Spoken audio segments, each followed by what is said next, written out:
Hello everybody, this is Yasmin from yarkspirifantasyart.com and welcome to another illustration video tutorial.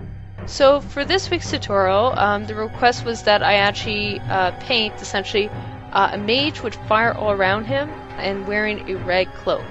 An additional request was that I don't actually show the character's face in this scene. Now, because I really wanted to make this look really epic looking, I actually did reference a animated TV series to get inspiration of the general camera angles and how I could actually portray the immensity of this character.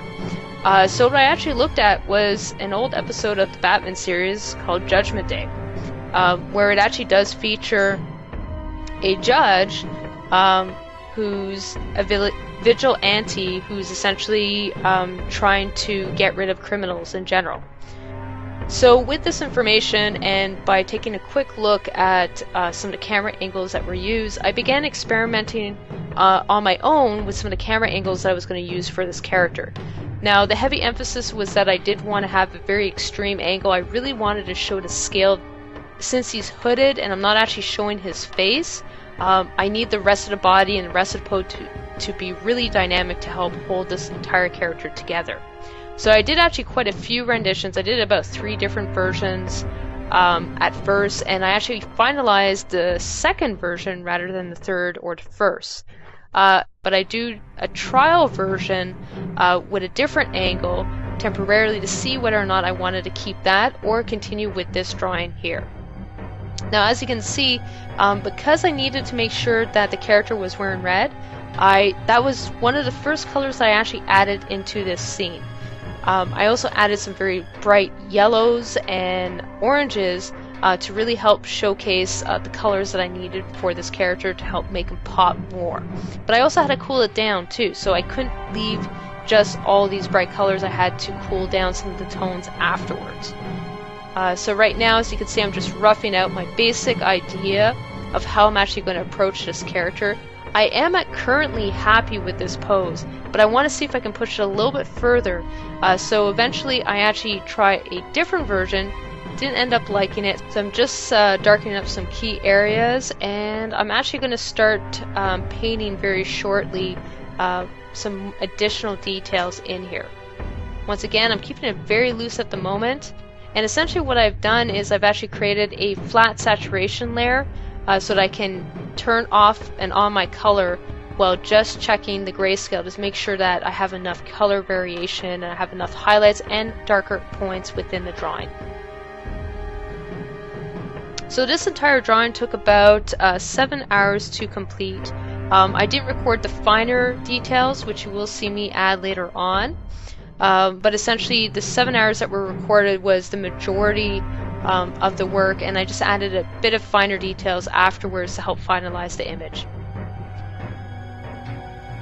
Now for this drawing I actually used the soft default round brush that you see me use on several occasions, but I actually was experimenting with one of my other brushes, and I essentially tweaked some of its parameters to work better with what I was actually working with for this drawing.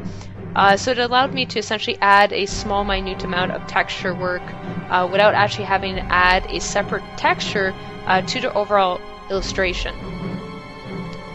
So since I'm trying to avoid actually using textures from online sources which I can't verify that they have the ownership to that, it is important that I actually make sure to avoid that, and essentially I've created most of my custom brushes myself to avoid any copyrights.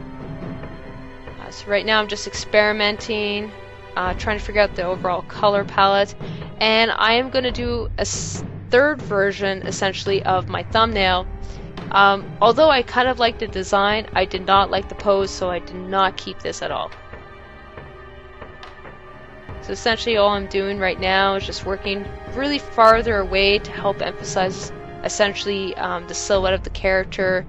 I just didn't like the information that I had there, so like I said, I didn't end up keeping it. I like some of the ideas, but I just didn't like the overall silhouette and the pose.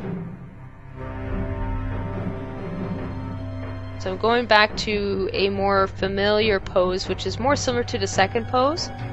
but once again, I didn't like the pose, so I just ended up deleting it eventually. There were some aspects that I did like. I just did not like how there was not enough foreshortening in this painting, so I essentially just removed it.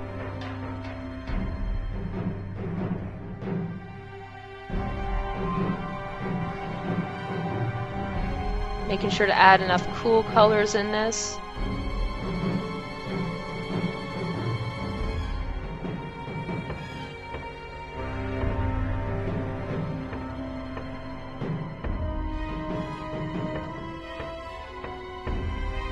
Now I'm working on a newer version just to see if I can push it a little bit further once again.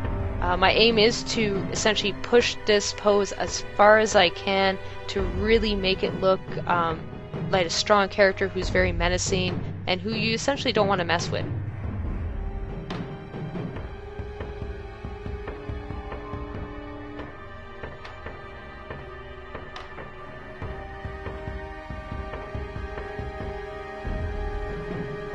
Now this version ended up looking too flat, so I just went back to the version that I like the most, which is this one here.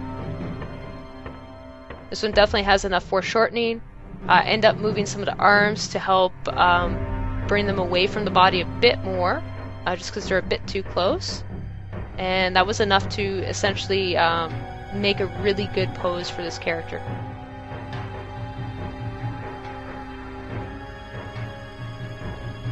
So I'm just using a soft default round brush at the moment to help soften up some of my rough line work and painting that I've already done.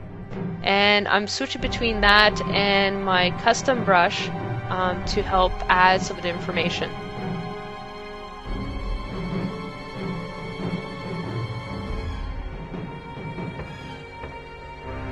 So at this point I've actually switched back to my custom brush. Simply because it has a minute amount of texture, I can add information and essentially erase it as I go, and this allows me to add just the right amount of information. I am working at a fairly low opacity as well to make sure that I'm not adding too much information too quickly, because otherwise I would have to paint that back out. Just figuring out the details on the shoulder. I do want to have a lot of detail within this, so essentially within his cloak he has quite a bit of armor that's helping to protect him.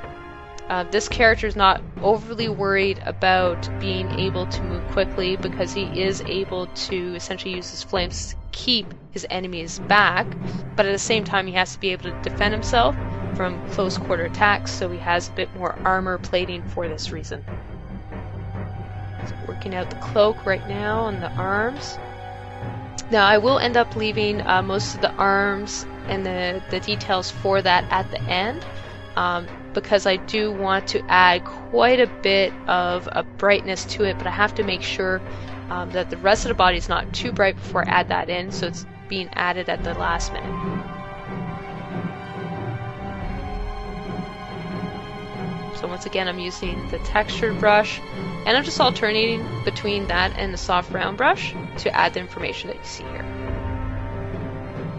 Now a good brush to use instead, because obviously different artists have different preferences towards different brushes, is you can just use the default chalk brush instead, and that should give you a very similar effect.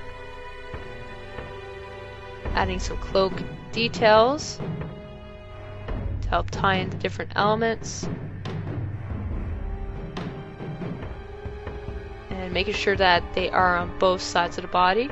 Now you don't see his second leg, and for this reason I'm not going to worry about it, because essentially I'm just going to hint at the information without actually detailing it out fully. I'm just making sure that that arm that's further away reads correctly, so I just made sure to paint around it to make sure it pops a little bit more. Just finalizing those details. So he essentially has several layers of robe work to him. You will actually see me adding essentially near the end of this painting some make-believe writing that seems a bit more cryptic, and that essentially gives him some more protection. figuring out exactly what type of detail I'm going to add on the shin pads. I've just started adding fake writing, and now I'm just using a color layer to help change up some of the colors within the robe so that it's not all the same colors either, because I do want to have enough of a difference between the colors so that they still stand out. Just adding the hands in now. And as you can see, I'm actually using some very harsh colors, but I'm fading it out by essentially erasing the parts that I don't want to keep. And with the linear dodge tool or layer option, I'm actually adding some additional highlights to this character. But once I do that, I have to go in and darken up some of the lines. Now, due to the waiting list that I currently have for these videos, I won't be able to accept any requests as of this week. So this will be going on for the next couple weeks until I have enough availability open. What I may have to do too is, if I do have a large number of requests, is I may have to include a voting system so that everybody has an equal chance. So please tune in next week, and I hope to see you guys soon. So thank you and take care.